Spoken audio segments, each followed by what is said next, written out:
Alright guys, we are back. MMA Diagnosis, episode 21. Make sure you like, comment and subscribe to our YouTube channel. Alright, so let's get started with the UFC news. So basically, the UFC said that the next four UFC events were cancelled.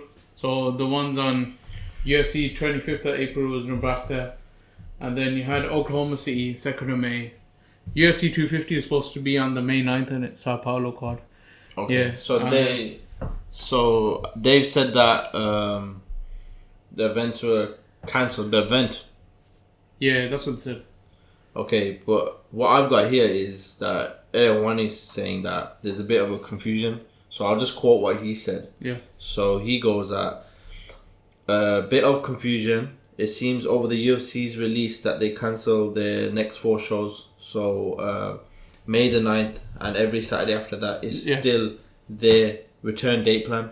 So the release was to announce that these events won't be happening in the original cities. So they're still going on. That makes sense. So they're still going on. What we're guessing is maybe Apex Center, all of them.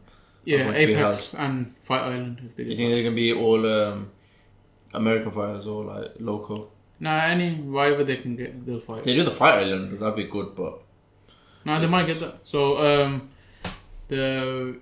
we know that UFC May 9th and 16th. 16th we know is supposed to be Dustin Poirier's fight, right? Is it Dustin Poirier with the? May 16th. Who's it against? Dan Hooker. Yeah. But so what UFC said, like you mentioned, their confirmation is to start from 9th and 16th of May. Obviously, so next two events are definitely cancelled, the 25th and 2nd of May. They're not happening, even when they restart. Really? Yeah, so because their release was that, remember, it's supposed to start from 9th now. That's the first event after. That's going to start in the Corona. So there was one before that, right? Yeah, two before that. But 9th of May, let's go to that one then. That's supposed to start. We had Amanda Nunes, that she goes that she's basically not going to be on the card. So she goes, the fight ain't happening. It makes sense, doesn't it? Because she wants a longer fight training camp, and the UFC fighters haven't had not just a longer, they haven't had a proper training camp. So the gyms have been closed, and even if they've reopened now, she said something about being reopened, that only a couple of fighters can go in at a time, like maybe a fighter and the coach. So I understand why she doesn't want to fight. Yeah, some people are saying that her, partner Nina Ansaroff has a baby or something, so she doesn't want to get corona and then. Oh, it could be because of that. So, I don't know about that. So that's a tough situation, but I guess hopefully the rest of the card stays and there's no cancelled fights. Yeah. Should we, on that topic, coronavirus, Again. and UFC Fighter health and safety. Lyman Good went on to Everyone Wani show, ESPN MMA. Well, let's get the tweet first, isn't it? ESPN MMA released a tweet. So Lyman Good was tested positive for the coronavirus last month, forcing him to withdraw from UFC 249. He told Everyone Wani, Good said he's now feeling 100% and is in full recovery. So he's supposed to fight Bilal Muhammad on April 18th card, so 249. So that would have been a good fight. But remember, he said that he was injured, so he basically he knew he had corona. I haven't really watched the interview, so let's have a sneak. We have a clip on it, so we'll have a peek at what he was saying. So this is on Aaron Hawani show, ESPN MMA. Slated to go against Bilal Muhammad. It was a fight that we're both very excited for. I was excited and training very hard for this fight. And then, with the situation that was going on around us, we did our best to try to avoid infections or avoid spread of, the COVID-19 and the virus and all. And we limited a lot of my training to only certain people in the gym. Despite, my best efforts to try avoid, catching the virus, unfortunately, although I said it was due to an injury, it was actually because I tested positive for the COVID-19. So as soon as I found out, I let everybody know, and it was one of those things where it wasn't sinking in yet that it could have been that. As fighters, we're trained so hard. We're hardwired to train through everything. If we catch a cold or if there's like little nagging injuries here and there, which happens very often, we're trained to pretty much, just fight through it. So what do you think of that? Yeah, he's got training with a lot of people, and then because in training camp you're gonna need a full team. It's very difficult to training camp with no sparring. I'll ask you now. Like he said that because fighters they train through nagging injuries, injuries, and having a bit of a cold here and there. He didn't think it was a big deal. Like he didn't think it was a corona. What do you think of that? Yeah, but he's like super athlete, right? Yeah. So if you look at him, he's bodied up as well, and he must be really healthy as well, in good shape. So maybe did he say he was like really ill or? No, he didn't say. He was just saying he thought it was like basically just a normal basic cold. Yeah, because UFC fight, any MMA fight, professional athlete, they'll fight through it, little injury. So he thought it was like maybe like a little like part of the training. Like sometimes you do get ill because you train so hard. Yeah. Because you train hard and then your body's breaking down as well. But notice that he said he tested positive. So did the UFC give him that test, or like did he go himself to a hospital? Because that's interesting. I haven't watched the whole interview, but in that sense, like he must have gone to hospital then maybe. I don't know. But he said that tested positive and he let other people know that. So he must have been in full swing then, training camp. He must have he must have lots of people. So that's the issue. If he got caught like that and his training camp knows, I don't think it's as big as someone like Habib's or some of the main event fighters like Gaethje or whatever. So if you look at it like that, then that's a big risk. Yeah, so I think that's why they should have just, as soon as they started hearing about coronavirus, they should have told her. Yeah, they should have just said like, look, we're not doing any events maybe till the end of the year or September time. Not end of the year, but you know what I mean, like end the portion of the year, so September onwards. It would be better than, because if they cancel May 9th now, that's just like, come on man, you're playing with us now. Playing with the heartstrings. So. But everybody knows Lyman Good. He's in tip-top condition for, when he fought Damian Maia. He did lose though, but. Yeah, but he did. He did his best. But you can see he's like a proper athlete who trains hard. So if he got coronavirus, he might not have thought it was a big deal in the sense that all fighters usually get ill and whatever injured. Yeah. Let's go on to next news then. So regarding that, it's all negative, but what can you do? PFL, so the Professional Fighters League, which a lot of fight fans would know that Justin Gaethje and a few other fighters come from PFL as well to UFC. What did you call it? Professional Fighters League? Yeah, it's Professional Fighters League. Yeah. So Justin Gaethje, who's supposed to fight Tony Ferguson, was originally from there. Well, he was from WSOF. Yeah, so but they changed their name. Yeah, they changed their name now, and they created PFL, which is, so for people that don't know, PFL is it's like a league system. So it's trying to copy like football, or like just have a league and a tournament. Yeah, seasons. It's like seasons. So you have a tournament, you fight, and then you get points. So if you win a fight, you get 2 points. If you draw, you get 1 point. If you lose, you get 0. And then I think the top 8 get through, so there'll be 16. Top 8 get through, and then you have the quarters, semi, and then final. The winner gets $1 million. $1 million. So $1 million. So they get some money. And I heard they get a good wage packet anyway, like even the normal fights. So, yeah. But it's a good. I think that's a good. Let's talk about that actually. Like expand on that. You know how we have UFC and Bellator and all the other championship. They have just like cards every week or every other week, and they have loads of shows. But that's, for me, I think PFL. I'll be honest, I haven't watched much of it. I have. Close to like 0%, but I watched a lot of it. I think I should start watching it because it's a good thing. It's like seasonal. You can get on it. It's like and it's more enjoyable that way. Yeah, it gives like a story as well to each fighter. So you get like a background and you can see like how they're progressing through the tournament, and who you can have like it's more fun to have the picks because you get seeds, right? Number 1 seed, number 2 seed, and they match them up. It's actually really fun. There's some great fights have come out there. Like Luis Taylor came from there. He won the first one. He won the middleweight. Yeah, he was like in his late 30s when he won.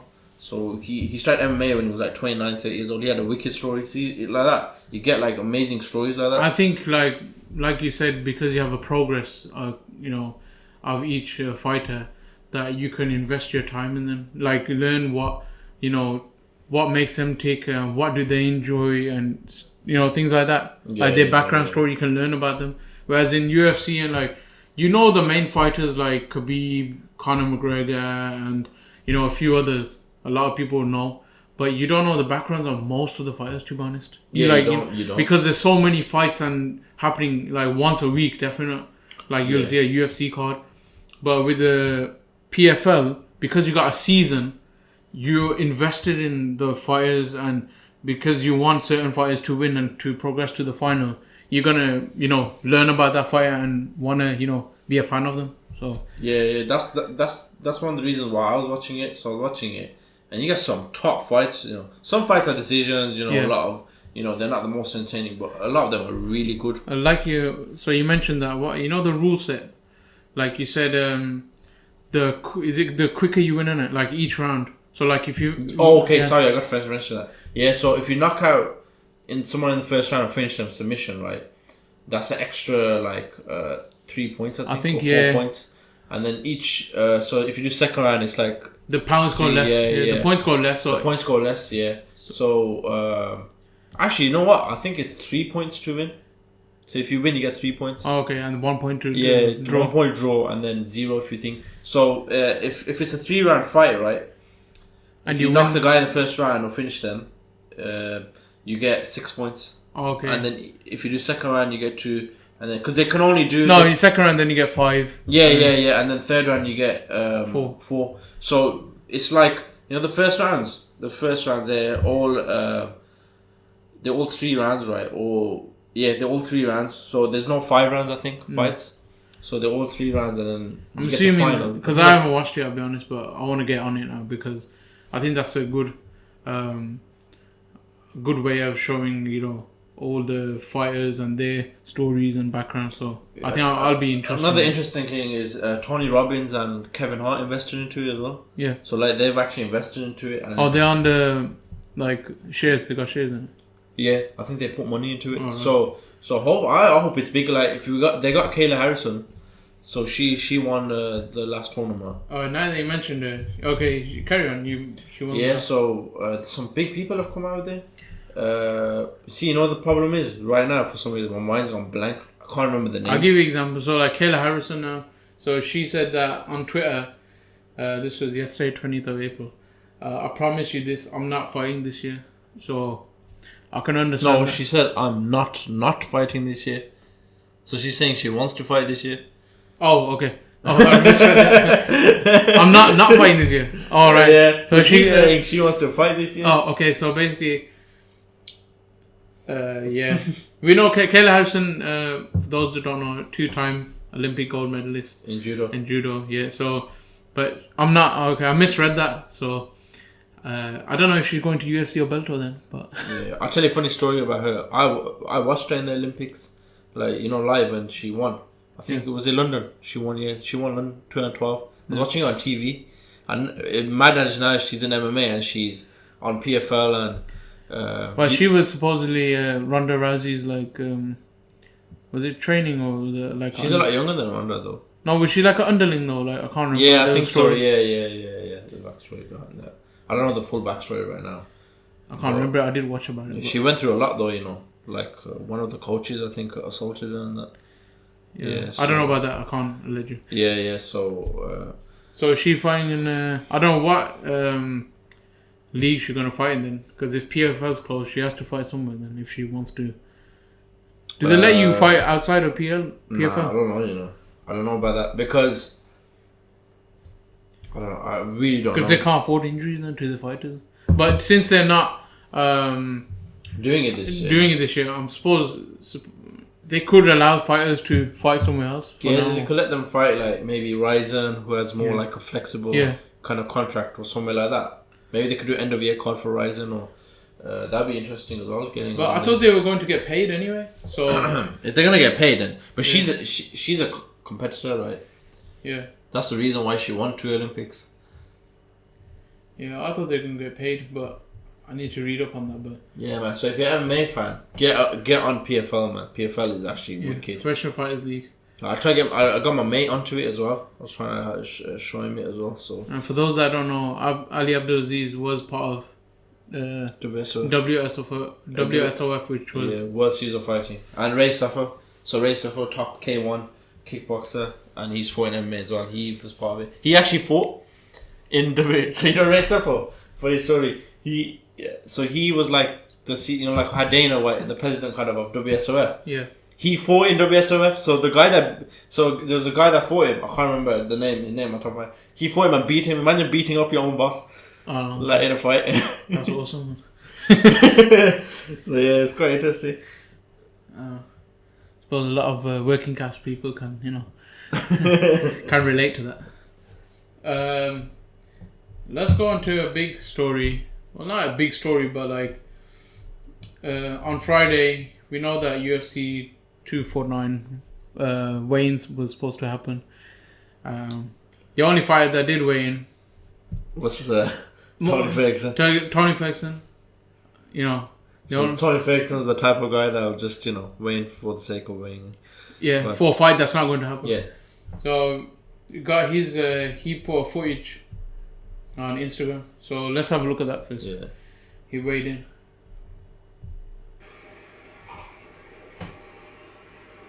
Got the promo in as well for the scale.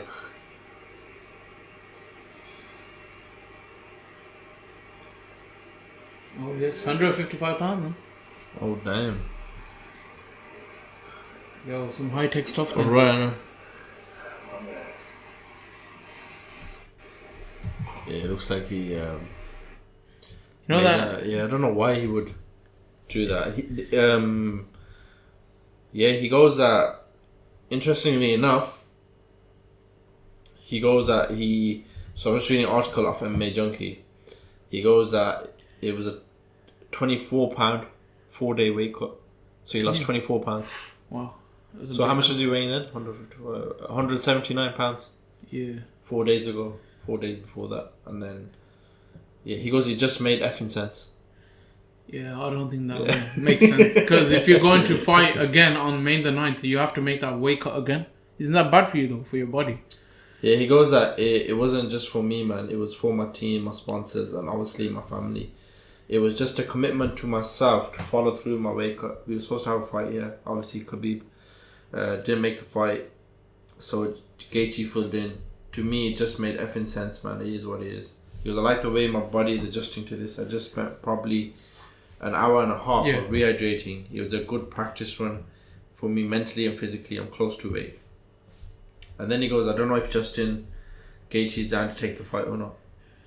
Nah, he's down to take the fight. I'm sure Gaethje is down to take the fight. I wouldn't see why. I'm wondering if they actually re-signed now, because it's a new new fight now. A different date. Maybe ask for more money as well. I hope they did. Well, as fighters, you want them to get more money as possible. So, what do you think about weight cutting then? A lot of people don't understand how weight cutting is. Yeah, I don't think I fully understand, to be honest. But you get the gist that, So, essentially, a guy, for people that don't know, a guy that weighs 155 pounds, 75 kg, right? So, that's lightweight division. 70 kg, sorry. So 70 kg, someone weighs 70 kg, 155 pounds, lightweight division. That's not their real weight. Yeah. So it's just it's just for the weighing. So before that, some guys, they weigh about 175 to 185 pounds naturally. Yeah. So then maybe they cut the little fat they got. So let's just say they're 185 pounds, they lose about to 180. And then a week before the fight or 2 weeks before, they cut 25 pounds. Yeah, that's dangerous. A couple of days before the fight, so they drink loads of water. What you're essentially doing is draining the water from your body though. Yeah, a lot of them get kidney issues, like a lot of fighters, and so that's how it leads to the kidney issue. Yeah, because the drainage of water. Yeah, so. So weight cutting is actually a top issue. That's why one championship they have a different system. So they upped everyone a weight class essentially. So if you were a flyweight, you'd be like a bantamweight or like that. So they. I don't think they upped. Like what they done was, they basically made you, have your hydration weight. Yeah. So basically, so it's not upping your. No, there's like a limit. So like you can't go higher than that. If you go higher than that. For example, let's say like 10%. So if you're a 155 pounder. If you're allowed 10 to 15%, let's say 10% for argument's sake. Yeah. That means you can, while you're hydrated, means normal natural weight with drinking water in your fit condition. Yeah, while you're hydrated, you're only allowed to be max 170 then. So when you weigh in, you should be 170. Yeah, around that much. If you go higher than that, that's not your weight class. You gotta go up. Yeah. Weight class, you're too big. I think that is better than cutting weight and cutting your water out and then weighing yourself 155 and then the fight's the next day and you're killing not killing yourself. Yeah, you are because myself example. Right now I'm like 90 kg. Yeah. If I want to, I'm a bit fat, but just say my natural when I'm lean I'm about high 70s, 78. Yeah. Do you expect me to make like featherweight now 65 kg? No. I'm big for the weight class and I'll be killing my body. So and then there's fighters that have died from like weight cutting in boxing. With boxing not so much. In MMA though. Yeah. Like the weight cuts so much. Like I think in wrestling as well they have like stringent. You think it comes from extreme wrestling? weight cutting. You think it comes from wrestling? Yeah, wrestling they have extreme weight cutting. Because a lot of guys that fight MMA now are like wrestlers and they're used to proper weight cutting. So I think that's where the weight cutting kind of things could have into MMA. News. Let's look at. Suppose that's linked to Zabit as well, because we're going to talk about Zabit now. Basically, Zabit, he's got an Instagram video training with the GOAT. Yeah, is it Artem Lobov? Yeah, it must be one. But let's have a look at that, and then we'll go back to that weight cutting issue. Okay. Okay, training now. This is a couple of days ago, but he's in Dagestan, yeah. I don't know where he is. Might be. Yeah, it looks like it.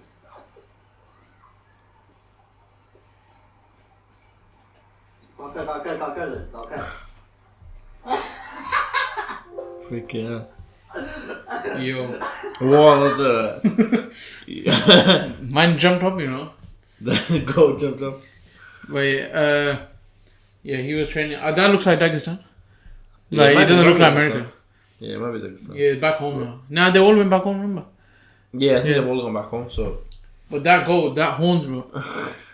Human versus animal. That, if he spears you with the horn, you're dead, one. Especially in the stomach. But his horns are backwards, so I don't know. No, that's why they put the head down and smash it like that. Smash. Yeah. Like Khabib said, you get smashed. Yeah, you don't want to mess with the arsenal. No, I think you want to do that because remember when Khabib did Bain? Yes, they did it with the goat. Without an elbow. Back to, like you mentioned, Zabit now. Yeah. You realise for his fights, he doesn't have good endurance in the 4th and 5th. In the later rounds. Yeah, in later rounds. You definitely see it.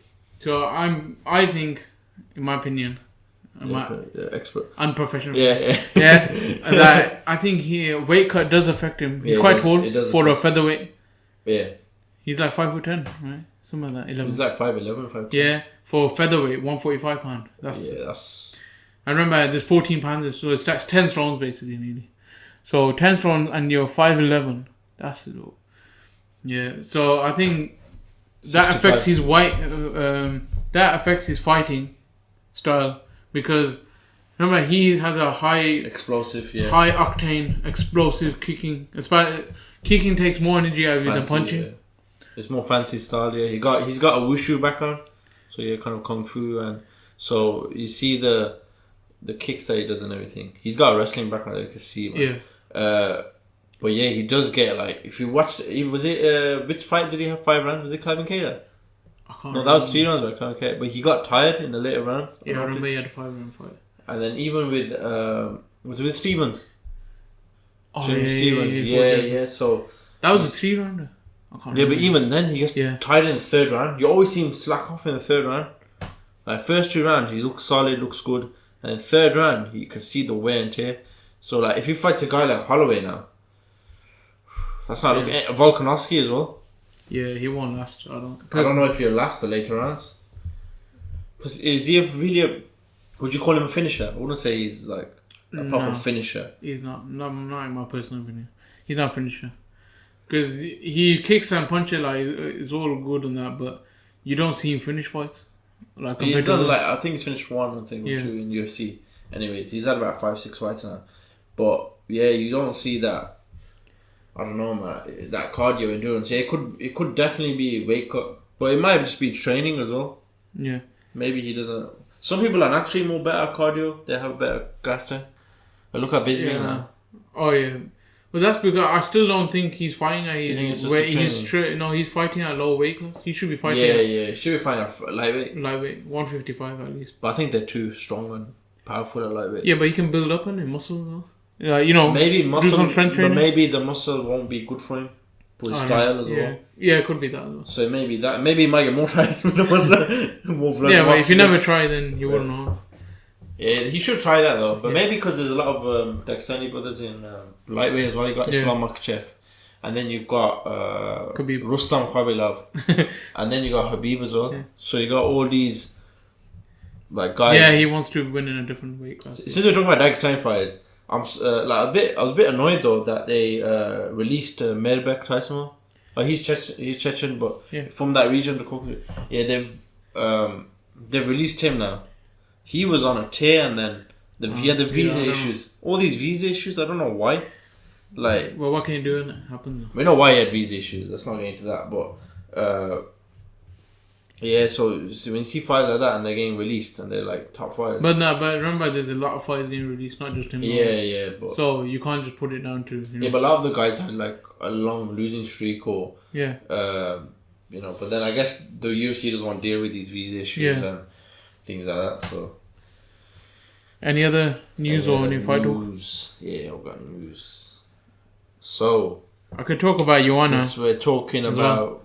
Talk about Joanna because. Since we're going on fighters, safety and their health and well-being, she gave this from BJPen.com. So she's reflecting on her fight against Zhang Weili. Yeah. So the caption goes, the title, that I felt like my soul was bleeding. That's just like sums it all up. You know, when you watch that fight, that what she said, that sentence, but that sums it all up. Yeah, man. You see, after the fight, she looks like E.T. She looks like aliens. But I felt like my soul was bleeding. That just caps it all off. Apparently, like she said that they went to the hospital and then like they met each other, the two fighters. And Zhang Weili goes that Joanna, that she was crying for hours. Yeah, but obviously she's... Yeah, like literally for hours. Well, I think it's because of the pain as well, not just emotional. It's both, but it was the pain of... when you look at hematoma, it was the size of... Yeah, it must be the size of an Easter egg, bro. I'm not joking in that. Yeah. It gave us all, a good fight, entertaining, value and stuff like that. But when you think about that sport in that way, it's brutal, like on the fighters, and freaking just for our entertainment, they're basically getting nearly to the death. Really, that's close as you can get. Like all that beating, and it might not look like they're gonna die, but the damage their body takes, that shortens your lifespan, man. I don't care what you say. Taking that much damage. Taking that much damage, freaking. So like. She was saying she was crying for hours, and then basically they did a small medical procedure on my ear. I had a CAT scan. I think it's CT scan. Yeah. I had an ultrasound, had an X-ray. No, it's CAT scan as well. CAT scan, yeah. I felt like every touch from the doctors and nurses, everything was so painful. I didn't want anybody to touch my body. I felt like my heart was bleeding, like my soul was bleeding. I always know anything can happen in a fight, but I didn't expect to be that bruised and in so much pain. That caps it all off. That shows you, man. Like, you know, people, they say, oh, I want to fight, I want to do this, that, man. So you want to be a fighter? It's a brutal sport, man. Yeah. I don't know, man. I think that that encapsulates other combat sports. But that's where you gotta respect Floyd Mayweather, Money Mayweather. Look what 49 fights, you know. Well, technically 50. 50, yeah. Well, big Connor. Yeah, but you know, let's just say 49. Yeah, 50 and all. So look at him, no damage, defense. Everyone goes, oh, he's boring, he's this and that. Well, he doesn't care. He's made his money, and he got out the game. So, but we'll go back to Joanna, because you got to give her props. Yeah, and Zhang Weili, she must have been in a similar position, but I'm she must have been a bit bruised up as well. You got to respect fighters. So when you say this is getting onto John Jones, or you know when you're saying about Anthony Smith, you're scared, and you know remember when they said about the home intruder? No fight is scared, because he's just saying that to. Because that's his competitive nature, yeah. No, but that's his guy in his division. Yeah. I'm sure if it wasn't a guy in his division, he wouldn't have said something like that. So you know, there's a bit of a there might be a bit of a rivalry, right? So that's a different situation. But when you get fans saying that, I think that's just worse because you get fans. But then you get trolls, right? Yeah. So people are trolls as well. So you can't you gotta expect that. Yeah, now. You gotta expect that. So. Do you want to talk about... but talking about Joanna, like the weight cutting as well with her. Oh, yeah. She had weight cut issues as well. And what she said was, the reason... Like, if you look at her, she looked really good in the Zhang Weili fight. She was saying before she got a new team now, whatever. She goes that before, they didn't cut weight properly. Yeah. She goes, she's learned how to cut weight properly. And I believe in her because... If you look at her fights now, the recent ones, she looked a lot better. Never she had a little kind of... Yeah, even though she lost, she looks really good though. Like, in much better, like... Tip-top performance. Than when she fought Rose. Yeah. Like, when she fought Rose, you could tell... But she did say that she had personal problems at the time as well. Not just the weight cut, but she had personal issues. So I think that when you bring all that in, the weight cutting, personal issue, life goes on. Yeah. They're normal people like us, so I think that makes all the difference. That makes all the difference between one fighter. One fighter's got everything smooth for that fight, and the other fighter's got personal issues and weight cut. That makes a difference. It is a factor in the fight. Yeah, definitely. So speaking about all this, let's talk about being ageless. So let's talk about TRT. So TRT Vitor. So Vitor saying he was working on his one debut before the pandemic. So he explains the lengthy break, things like that. So he was talking to Chatri. So you know Chatri, the president of One Championship, to finalize the fight. But then all of this came along. So so this is messing everyone up. And then he goes, everything's put on hold, but I'm definitely looking forward to step back into action and bring something new, reinvent myself again. I think that would be the last time, and for sure I'm excited to go back to it again. So I don't know how stringent One's testing is, but I hope it's not too stringent, because I want to see TRT Vitor. I think everybody watching wants to see TRT Vitor. Yeah, when he killed, Michael Bisping with that. Spinning roundhouse? Spinning wheel kick. Yeah, spinning wheel kick, yeah. That was a killer, man. You want to see that Vitor back? Yeah. Messed Bisping up though. And Luke Rockhold. Destroyed Luke Rockhold. Wasn't it Luke Rockhold who destroyed her? Yeah, man. I think he gave him brain damage. Wait, that's the Vitor you want to see. But then that's how you know he needs that juice. He needs that juice. He needs the juicy. No, because think about it. You want to see the best Vitor and just lay him out with them. Just lay him out. TRT, man. How do you think he would do in One? I think he'd be like, if he's on TRT, man. Oh, yeah. He'd be unstoppable. He'd probably fight light heavyweight, right? Because the middleweight's light heavyweight now. So yeah, I'm assuming he'll probably fight that. Or he might fight in heavyweight, you don't even know. But remember, before he finished from UFC, before he left UFC, he was in light heavyweight.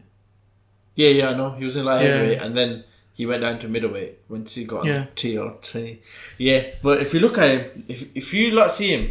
No, he went back to Chris Weidman though? No, but we'll show before and after picture, Yeah. right? So we'll show when he was on, when he's on TRT, he's got the pecs, he's got, and then you see him after TRT, he's got tits and No, he's basically he looks like looks soft. dad bod. Still looks better than most. Yeah, looks better than most people, but you can see the difference. The change freaking hell. So for people that don't know, TRT is testosterone replacement therapy. But who else was on juice? Some heavyweight fighters on juice and they look the same. They look the same, so I don't know. Depends on the person. Josh Bonena tested positive, so. But wasn't he thingy? False thingy. What was he really? No, he tested positive when he was younger, and then I think someone was saying, I don't know if it was Brendan Shaw, it was just be on some shit steroids, because it didn't even make a difference. Yeah, that's what I'm saying. So with Vitor, I think his gene pool. His genetics allowed the TRT to up his game. That masala must have been freaking good, man. That's the spicy masala, though. Any other news that we could talk about? Slow thingy until the fight slow freaking... Slow couple of months. Yeah. So they're saying Dana White gave a call. He gave a coronavirus pandemic call. The UFC fighters. Yeah. He just must have told them, get ready for to fight. Oh, so if anyone's struggling, please reach out. Coronavirus catch weights, probably not. One thing? Lack of cornerback. One thing I want to talk about though. Why don't they just pay fighters let's say the average wage in America, I don't know what it is per hour, and full time would be 40 hours maybe. Yeah. Let's say they pay $10 an hour. That's $400 a week. That would come. Okay, forget the top tier. If you want to give the top tier, fine. There's 500 fighters, let's say, on the roster. Times that by what? $400. Yeah, how much would that be in a week? That's quite a bit. Yeah, but then it's only going to be for a month or two. So they can afford to give that. It's nothing compared to all the profits they make. So even if you gave to the lower end fighters, $400 a week, to tide them over just for these few months. So they don't have to worry about... Because he said, we're going to give you all the contracts and make sure you get it. And whoever's been good with us will make sure you definitely get it. Stuff like that. Yeah. So instead of doing that, just give the fighters $400 a week and let them tide over. They can buy food and pay for bills and stuff like that. They don't have to worry. Instead of saying, we'll give you contracts. What's that about? Because how they going to survive? Yeah, but you know how Dana White is. He just wants... Yeah, but for 2-3 months, then nobody's going to... A lot of the fighters ain't going to have a fight for 3 months guaranteed. Yeah. And remember, when they said the fights are coming back, if you do one fight card a week, how many fighters are you going to give a fight? 10 fighters. 20 max. 25. Yeah. And there's over 500 on the roster, so close to 500. 400 or 500. So that idea, I think that would be good for... And it's going to be a drop in the ocean compared to the profits they make. Yeah, they're making... And if you want to exclude the top fighters, let's say top 10 from each division, because they're making enough to survive anyway, top 10 are. Yeah. Then you can, but even then, do that, or, instead of paying fight bonuses, $50,000 for fight of the night or whatever, because fighters come in to fight anyway, they're gonna give it their best because they want to win. Yeah. So instead of giving $50,000 a night, for that money for all the year, divide that up and give it to the fighters now, what they need for the pandemic, because they'd rather have that now than later on when they got a fight. The money they'll be able to pay for training camp and they want to pay for it, and they'll get into debt. So. Yeah, America's worse than here as well. So if you look at it there, they've got way less benefits and things like that. Yeah, they don't have NHS and stuff like that. So, anything else on health and safety? But I think that's the main emphasis of this podcast. It's all about fighters, but health and safety today. Weight cutting, TRT for the people that need it. That's expensive as well, But you know what's interesting about TRT though? Since we're talking about health and they go that a lot of guys that need TRT, they must have taken the masala when they were younger, the gear. Yeah. So they must have been taking they must have been taking like something for their testosterone to drop that low. Because when you take gear and then you get off of it, your body's reliant on synthetic, like your body's reliant on that to increase your testosterone. Yeah. So that's the only issue then, because so they need TRT now to get back to normal. So basically, what it's supposed to do, TRT really is supposed to bring you to normal level, right? But what a lot of these fighters do, they abuse it. You can't say fighters. You got no proof from that. So, no, not all fighters, but the ones that have been caught. Yeah. For example, so like Chael Sonnen when he fought Anderson Silva, right? He admitted it as well. So he kind of abused it. If you look at it, like his levels, was he like 16-1 or something to the average? I don't know. You can't. Yeah. So like. Might have been, yeah. Yeah. So that's the problem. Another thing is, if you got normal tests and you want to do TRT, it's bad as well, because if you start doing it just to increase, you're reliant on synthetic testosterone. Increase your testosterone? Yeah. Your body's relying on that now, so you can't stop it then. But can you like live a normal? But can you wean it down like slowly over time, or? I'm not sure about that, but what I know, I don't think you should do it in the first place. That's what I'm saying. Yeah. But just train, eat healthy, and do normal things. Yeah, but if a fighter took steroids when he was younger, you can't. Yeah, and then why is he supposed to do that? Yeah, that's different now. I'm just saying for no. Yeah, so that's quite interesting, but let's end on a high. You want to end on that? No, man. End it something good, man. Let's end it with something good then. You want people to be happy. Unfortunately, no Easter Bunny video. There's no Easter Bunny video today, but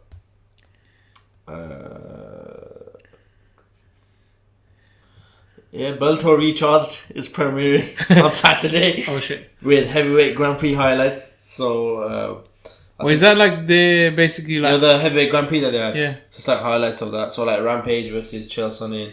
I suppose that's a good versus Roy Nelson. Yeah, I suppose that's a good way to enjoy the weekend at least. Have some. Enjoy the week. Doesn't matter now. Watch all the fights, past fights. And Court Mcgees reflects. So UFC's Court Mcgees reflects on his 14 years of sobriety. Oh, that's good, man. So see, that's positive, and also for people that do have addiction and things like that. Look, he done it. He was on literally deathbed. Yeah, he said that. He woke up from being like everything stopped, and then he woke up, and then his heart stopped. Yeah, his heart stopped essentially, and he he woke up from being stopped. Yeah, but his heart stopped, and then look, man, he got knocked made out. it to the UFC, and then he was a drug addict, right? Yeah, made peace, law. Yeah, and then look now, he goes. He goes out. You know what's interesting about him? Yeah, he goes out. He gives himself a normal salary, so like 30K a year, and the rest of the money is in his savings. Oh, it's like a bonus then. Yeah, so like he's won like loads of fight bonuses, and he goes out. I still only give myself 30K a year. I think that's a good. That's really good actually. That just shows you, man. Like some fighters, they don't handle I think a lot of people in general don't handle their money well. Well, finances, yeah. Yeah, so that was interesting. Well, like you said, don't buy what you can't afford. Yeah, so you see guys like they're getting like designers and. But even wasn't that like T Woodley? He goes when he was making money, he bought a lot of cars and stuff like that and jewelry. I think you have to get. You have to it is though. When you come from like poverty and things like that. Like if you come from like. Well, yeah, maybe you want them things because you never had them things when you were younger. You need to get it out of your system. Yeah, I think he just got it out of his system and now he's probably over it. Yeah. But yeah, man. But they don't teach you that in school. Yeah, so that's actually true. They don't really teach you any of that in school, like finances and how to get a house and how to save up your money, how to accumulate your income. You want to end it on that? Yeah. I think we should end it on that, people. So, if you want to know about finances, just come to us. Well, end it on that. Don't come to me, come to you. Wait, subscribe, like, comment and share. And make sure you share it to everyone. And most of all, press the bell notification so you get every episode that's uploaded. You get a notification for that. So, well, peace. Peace.